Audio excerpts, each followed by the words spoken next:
calculer la longueur d'onde de la radiation qui accompagne le passage de l'ion du deuxième état excité au premier état excité. D'accord? Donc là, ça va être un retour. Et situer cette radiation dans le domaine des rayonnements électromagnétiques. Donc là, du deuxième état excité, c'est-à-dire de n égale à 3, vers le premier état excité. n égale à 2. Voilà. Donc l'électron qui était au 3 maintenant va revenir au premier état excité. C'est l'équivalent de 1,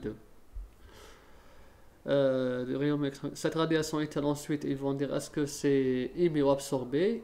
Peut-être, bon, si elle est émise ou absorbée, c'est là, en principe, c'est clair, puisqu'un électron va revenir à un état, c'est une désexcitation, va revenir à un état de plus faible énergie. Là, il faut pas oublier que c'est E3 et là, c'est E2. E2 est forcément inférieur à E3. Plus on descend dans les niveaux énergétiques, dans les orbites, plus l'énergie diminue. Donc là, puisque l'énergie diminue, forcément qu'il y a émission. Émission d'un rayonnement. D'un rayonnement sous la forme d'un photon. Sous la forme d'un photon d'énergie H nu. H c'est une constante, ce qui change c'est juste la fréquence. Voilà. On va juste maintenant, on va calculer la longueur d'onde qui accompagne cette émission, ou bien cette fréquence. Voilà.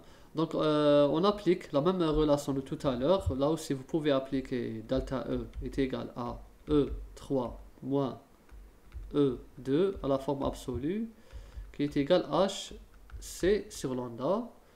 Ou bien on va appliquer aussi la relation 1 sur lambda qui est égal à RH fois Z au carré 1 sur 1, 2 au carré moins 1 sur 1, 3 au carré. Là c'est toujours NI, il ne faut pas oublier que NI est inférieur à NG.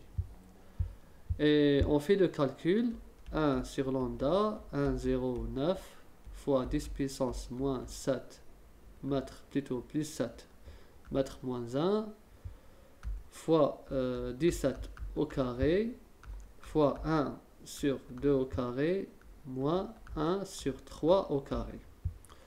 On fait l'application numérique et vous aurez une valeur qui est une très grande valeur. Vous faites ensuite l'inverse. Il ne faut pas oublier de faire l'inverse car là c'est l'inverse de lambda de 3 vers 2.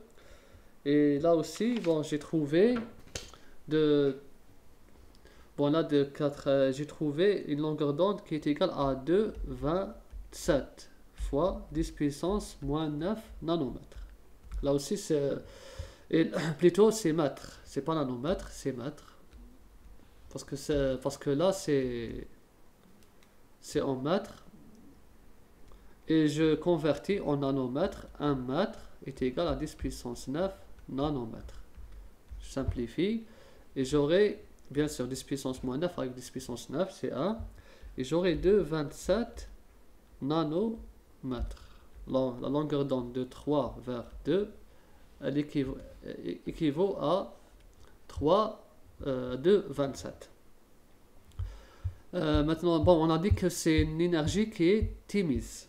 On vient de dire qu'elle est émise sous forme de photons. Donc maintenant,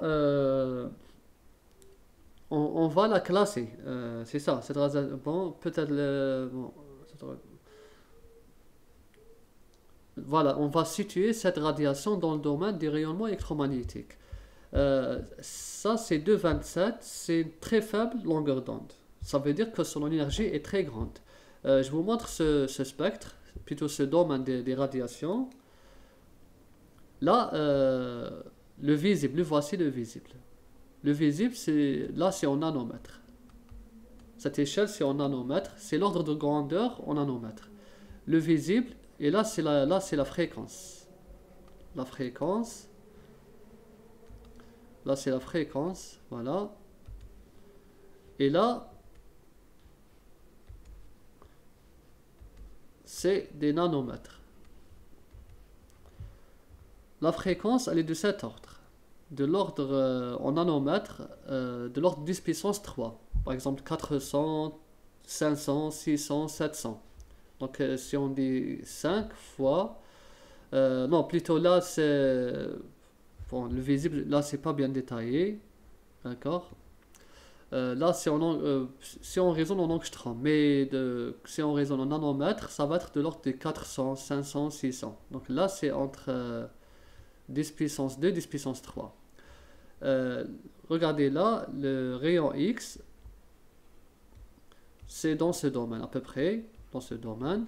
Et là, 10 puissance moins 1, là, on a 10 et 10 puissance moins 1, c'est entre 10 puissance moins 3 et ici à peu près. Donc les rayons X, c'est à peu près ici. Donc c'est 0, 1, 1, 2 jusqu'à 5. À peu près jusqu'à 5. Ce qui est sûr, c'est que le 2, 27 se situe là. Et là, c'est le domaine des rayons X.